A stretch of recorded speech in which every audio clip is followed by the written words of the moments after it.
I'm here with Pete Hines from Bethesda to show us a little bit of the Evil Within. Now, Pete, I think you're about to show us right here for the first time is the upgrade system. Can you tell us a bit about that and how it works? Sure. So one of the important aspects of the game is as you're playing through, you find this green gel, and the green gel is something that you're able to use to upgrade Sebastian's abilities. So as you can see here, you've got a few options like how much melee damage you can do, how long Sebastian can sprint for before he gets tired and goes back to walking, but it's also applicable to how good you are with different weapons. It's, you know, how likely you are to hit it and so forth. It is a dynamic game, so it's a game where just because you're aiming at the guy's head or at his body doesn't necessarily mean it's going to hit. You have to put some effort, put some gel into improving those abilities to get more accurate, to do more damage. So what can you tell us about this space that we're in right now? I mean, you got up out of the chair and start immediately walking down this hallway. Yeah, so you find these rooms, they have this lighthouse symbol on the door, and when you go through the door, you come into this space that you see here.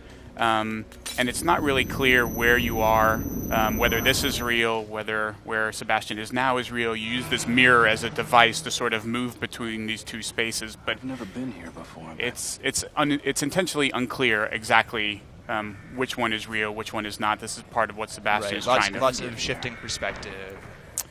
So he's found this mansion that he's going to go explore. Obviously, as a survival horror game, right, very key that you spend time searching around, using resources. It's not a straight linear game. It is a game that rewards exploration, and when you explore, you know, even a couple of bullets or a little bit of gel that allows you to upgrade another ability. Damn it. What the? So how far into the game are we right now?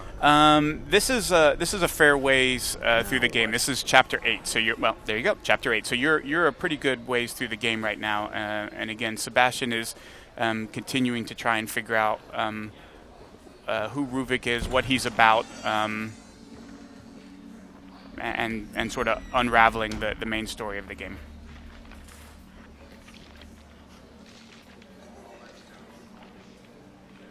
I mean, I'm just waiting for something to pop out from behind a corner. Sneaking is obviously an important thing, like staying out of the detection of enemies becomes hugely important. Well, here we go. All right, looks like we're going to some combat for the first time. So being a survival horror game, I mean, how is the combat being balanced with maintaining kind of the tension that's required from survival horror? So you can see there, Sebastian just heard a sound from a trap that was going to go off because he got too close to it, and it's a motion sensing thing. So he can now use that to his advantage by not setting it off. He can shoot it and take out the enemy that was coming near. You can also find those and disarm them, and then you can use those parts to build different types of agony bolts, which are a special sort of weapon that you can use to create different effects. All right, so what's going on now? Sebastian is continuing. That's an effect that lets you know that Ruvik is nearby and is about to show up, and he's going to make an appearance here in a second. Oh, there he is. There's Ruvik. So who is Ruvik? That's part of figuring out the evil within, is who this guy is, what's going on, what does he want, what does he want from you. I mean, how are we supposed to fight him? It's a good idea to not to. As we say, running. Whoa, how'd you get there? Running is a very good option in the Evil Within, and whenever you see Ruvik, don't do this. Don't waste bullets. Don't waste time. Just run. We're showing that here more for dramatic effect, but